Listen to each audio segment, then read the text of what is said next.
Alright guys, this is taking me a lot longer than I thought it would, but it always does. So much to talk about. It's filmed over so many days, I haven't really got any good dialogue here with you to explain to you what's been going on. So we've got the shop floor. It's got about 3 cans of primer on it. Just get that dull gray look and fill in a lot of the wood grain from what is that? 1/2-inch plywood. It's a 2x2 square, easy stuff that's pre-cut at Home Depot. And the back wall, I use this, I don't know what you call that stuff, that hardwood board. It's real thin, it's like a 1/4 inch. Probably wasn't the best choice. When it came time to start nailing the uprights in, had some issues with it. It's a very hard compressed board, and those nails did not like to go through it. And yeah, but I just, in a panic, trying to find stuff, because I have to drive an hour to get anything from out here where I'm at. So it's a little tricky to find something. I should have just used MDF like I used to, but that's gotten so expensive. Yeah, it wasn't really an option at the time. So the uprights and stuff are the same 1/2-inch square. There are a lot of different woods. I've had some forever from the first shop I built. I've had some from the last shop I built, and I picked up some more. So I had a mix of those. Some of them are balsa, very easy to dent and damage and weather. Some of them are actual hardwoods.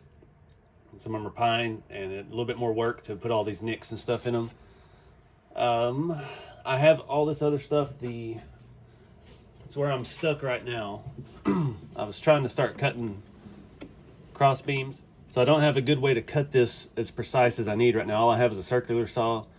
My skill saw is in my toolbox, is buried in my storage unit, and there's just no way to get them. So I've got to wait on that to get another saw to be able to cut that good. Dremel, I tried it, but the wheel's not big enough to actually cut it nice and flat. It's got to be nice and flat because you're going to see all these edges, and yeah, it needs to look nice. So we got to wait on that, and also have the 1/4 inch rods that are weathered and beaten, and those are going to be other braces throughout the whole structure as well. And I've got to put the other window in today. It took a little while to get the glue to dry, so that's why I had to leave that sitting overnight. The door, the door is going to be cool. So the door is a vintage washing board that I found at an antique store, and it is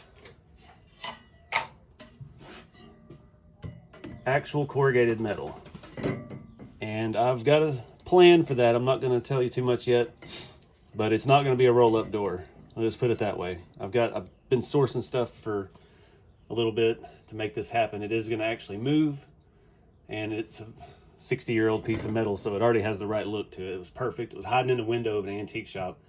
I walked through it, didn't find nothing. Was paying for the one thing I bought, and I just was digging around because the cashier was taking a while, and I found it in the window behind a hutch.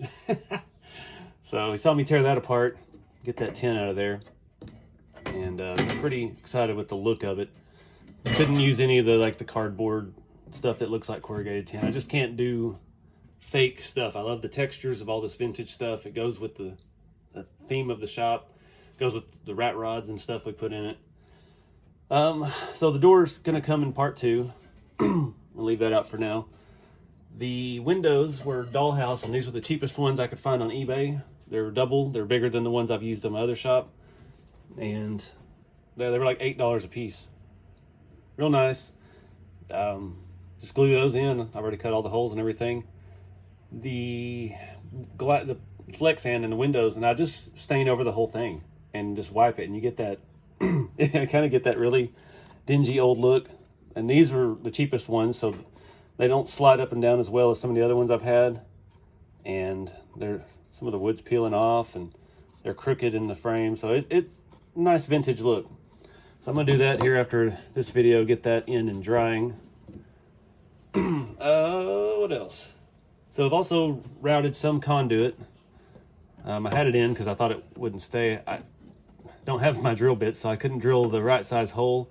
So it's a little bit big. I'm gonna have to try to use some wood glue, but it's gonna have basic electrical in the shop. We're gonna have a light switch here and one outlet over here.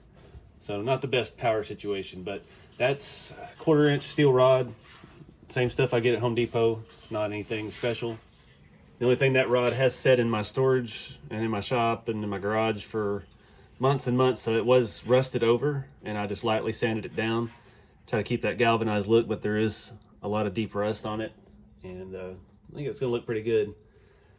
So the elephant in the room, the wood, the actual wood walls. I just had this idea. I was looking, remember my last shop I built out of those vintage bamboo blinds that had been hanging on somebody's patio for decades, and the look on it was perfect. I wanted to take that one more level. So I was looking for something that size. I like that. These are, I don't remember what size. I think they're 1/2 inch wide. They're 3/16 thick. They're very, very thin, about like that blind was. But I wanted to overlap them like the old clapboard style wall. So they're all angled down like it would look proper on the outside, and this is what it would look like on the inside. And I ran across this on Etsy, mini lumber, and he'll cut all this to actual size, whatever size you want. He's got a lot of different woods available. This wood is actual vintage hardwoods. These are leftovers from mills and woodworking places and stuff. It's insane. So the dark is mahogany. We've got white oak, and there's a few pieces of red oak mixed in here and there. I didn't like the way the red oak looked as much, so I didn't use as much of it, but I bought them in bundles of 50. I spent $100 on lumber to build the shop, not including the actual lumber, just the wall lumber. But the mahogany had a beautiful grain, and that white oak really looks good. If I was going back, I love the dark woods, but I would probably do the entire thing out of the white oak, because there's enough variety in it that you get enough differences between each, board to board. And I just added some different random placements. I made it look like maybe the windows were added at a later date, so they come back and redid the wood. There's one spot over here where I even broke some boards and put them in, and then put some new color below it. It's like maybe there was something broke through the wall, and that one wasn't bad enough to replace, but then they replaced the ones around it.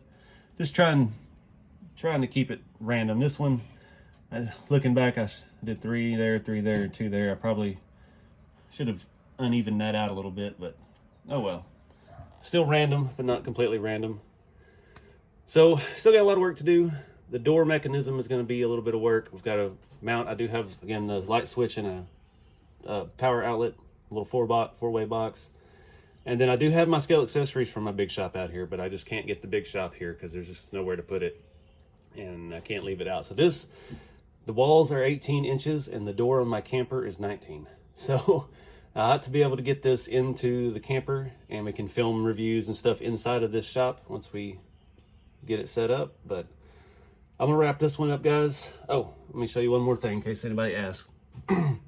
The stain I use for the walls is Early American, the color, and I did that the same over all the different kinds of lumber. And the stain I used for the uprights and the post is dark walnut. And that's the same I used on a lot of the other shop as well. And it's a nice little contrast. Looks like a lot of different kinds of wood. Yeah, even between the posts, some of them come out lighter, because again, those are mixed, a variety of different kinds of woods from different places. And yeah, you saw me, I spent the better part of a day just hammering dents and nicks into all of these little beams. Even the 1/4 inch ones are a nightmare. That was so tedious. And then I come back with the orbital sander and do the 2 sides. I only did weather 3 sides of each piece of wood because you're not going to see the other. And then I did round the corners that you're going to see facing out in the building, just to make it look even more worn. And then when like some of the nicks and stuff go on the corners, and then you round it off, it really makes it look aged. Looks like it's been there for a long time. So lots of work, lots of detail, and honestly, I was hoping to do this all in one video, but I'm really about halfway. I think there's still a lot of work to do, and it's gonna be worth it though. I dig it. I hope you guys like it. Comment below what your ideas for scale shops are, and keep it scale. I'll see y'all in the next video.